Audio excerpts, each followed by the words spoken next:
tal a todos? Hoy en este sábado nos acercamos nuevamente a estos documentos del magisterio del Papa Juan XXIII, que vamos profundizando en estos días. Hoy vamos a hablar acerca de una encíclica llamada Ad Petris Cathedram, es decir, en la cátedra de Pedro. ¿De qué habla este documento? Esta fue la primera encíclica que escribió Juan XXIII casi a pocos días o poco tiempo de haber sido electo como papa, ya que la promulgó el 29 de junio de 1959. Este documento tiene como finalidad el poder hablar acerca de la doctrina de la Iglesia. ¿Qué es lo que busca la doctrina de la Iglesia? Sabemos que a nivel social se venía saliendo de una situación de la Primera, Segunda Guerra Mundial. También había toda esa revolución a nivel industrial, todos esos avances en la ciencia, también todo un cambio de pensamiento, de nuevas corrientes. Y ante esas situaciones, ¿dónde quedaba el ser humano? ¿Cuál era el camino que el ser humano ahora comenzaría? Porque sabemos que después de una situación de guerra, pues no es fácil la recuperación, tanto a nivel personal, psicológico, humano, económico, político, estructural y todo lo que esto conlleva. Por eso San Juan XXIII vio importante este documento para hablar qué era la propuesta que la Iglesia tenía para el ser humano ante esa situación que iba saliendo. Y precisamente por eso le llamó así en la cátedra de Pedro, es decir, la autoridad que Cristo le dio a Pedro para poder transmitir su enseñanza, que es lo que nosotros llamamos el depósito de la fe. Y principalmente va a hablar de 4 elementos que va a ir desarrollando a lo largo de este documento. ¿Cuáles son estos elementos? Habla sobre la verdad, porque sabemos que hay, ante todas esas corrientes que había, propuestas de pensamiento, propuestas de caminos, opciones, la Iglesia siempre va a presentar la verdad. Y sabemos que la verdad no solamente se refiere a una cuestión de conceptos, sino que la verdad que es Cristo. De ahí que a lo largo de toda esta parte va a hablar acerca de qué es la verdad y qué verdad es la que presenta la Iglesia como camino a vivir y a encontrar. El segundo elemento que va a hablar es acerca de la unidad, porque precisamente ante la situación de los conflictos que se estaban viviendo, primero en cuestión mundial y también al interior de la Iglesia, era importante hablar de una unidad, porque sabemos que Pedro es esa cabeza que como misión tiene buscar la unidad dentro de los apóstoles. Recordemos aquel momento donde Pedro le dice a Jesús: yo iré hasta la cárcel, hasta la muerte por ti. Y precisamente Pedro recibe estas palabras de Jesús: mira, Satanás me ha pedido zarandearte, ¿no? Para que precisamente ante todos esos zarandeos, corrientes, cambios y todo lo que conlleva toda esa situación que van a vivir del escándalo de la cruz, tú te mantengas firme, y para eso estaré orando por ti, para que una vez confirmada tu fe, vayas y sostengas a tus hermanos. En esas palabras precisamente le está dando a Pedro esa misión de mantener la unidad, y por eso el Papa Juan XXIII va a hablar en este documento acerca de mantener la unidad de la Iglesia, de evitar esas divisiones, conflictos, que les llevan precisamente a esas divisiones. Recordemos que también durante esa época empezaron a surgir diferentes doctrinas que empezaron a crear esa división dentro de la iglesia.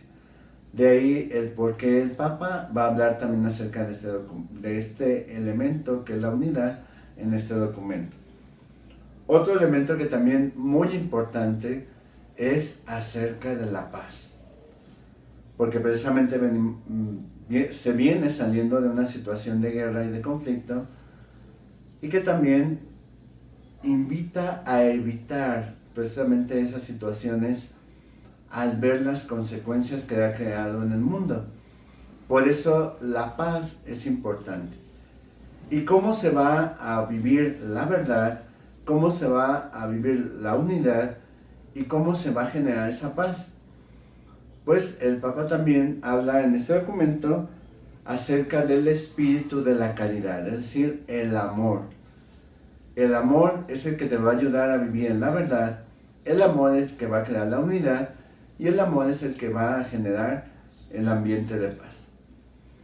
Para ello va a estructurar el documento de la siguiente manera.